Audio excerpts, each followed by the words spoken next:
Sam, can you describe me? How did you survive the Holocaust? I was deported when I was a year and a half.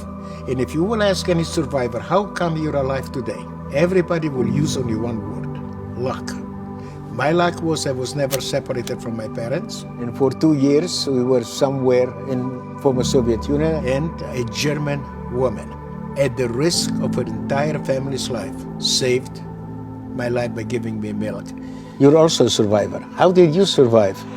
Well, I was supposed to go to this festival. Suddenly we see missiles coming from Gaza. At what point did you know that there was an attack? The point that it really hit me is when I saw this injured girl, this car coming our way. So we opened the door for her. Her name is Shani. She slides out, bleeding to death. That's when I understood there is an invasion happening. And then a few minutes later, we hear gunfire coming from the other side. So my intuition said, go the other way. Eventually we walked in the desert with no food or no water for almost 5 hours. And the girl that I mentioned, she was hiding in this ambulance together with 19 more people. And eventually one of the terrorists took an RPG, hit the front of the ambulance, and all the ambulance was lit on fire. 18 out of 20 people were burned alive, including Shani. She basically saved our life. Do you have any flashbacks, nightmares? I do sometimes, about seeing Shani. That picture is very imprinted in my mind. So, yeah.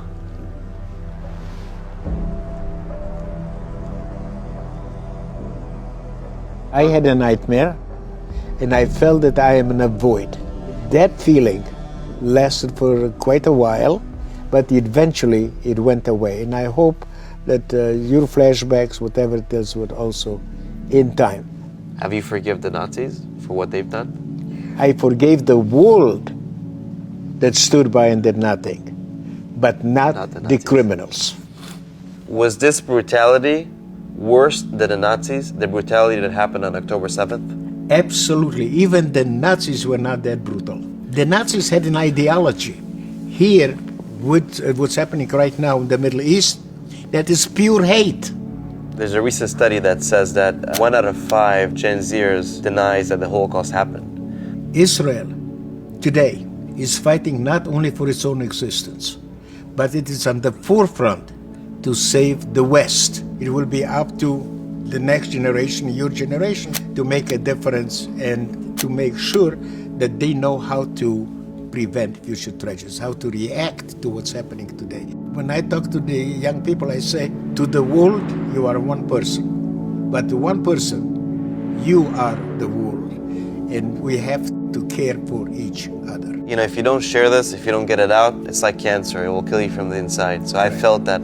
But then when I started sharing, I felt quite good. So then I kept doing it. As a Holocaust survivor, I never thought that I will see what I'm seeing today, not only in the United States, but worldwide, in some of the most prestigious campuses in this country. When they will graduate, they will become educated idiots. These people might be the future of the American people, of the West, and of the world. And that's what scares me. Like, where do you think the future will be when you see all this hate? And it doesn't look like it's going to stop anytime soon. I mean, I'm worried. Do not worry. It will get worse before it gets better. Eventually, it will take time, but it will turn to the middle. Things will get better. This you can see here. No what does fear. it say? No fear. No fear, exactly. So, how was your first experience going to Israel, like after the Holocaust? Yeah. My first memory, the lasting memory, is seeing a Jewish policeman. For me, when I saw the Jewish policeman, I realized that I am home, my own country. We were always dependent on the benevolence of the regimes where we lived. This time, I realized that we are in charge of our own destiny, good, bad, or indifferent. Nobody will tell us how to live and what to do. Do you see any optimism in the Middle East? Do you see any future for peace? Yes, I'm an optimist. I will die an optimist. There is no question in my mind that we will prevail, we will win, and to the world I have a very strong message. We are here to stay, whether you like it or not. Like Am that. Yisrael Chai. Am Israel Chai, amen. Yoni, I am very happy to meet you. We represent two different generations, but we have a lot in common.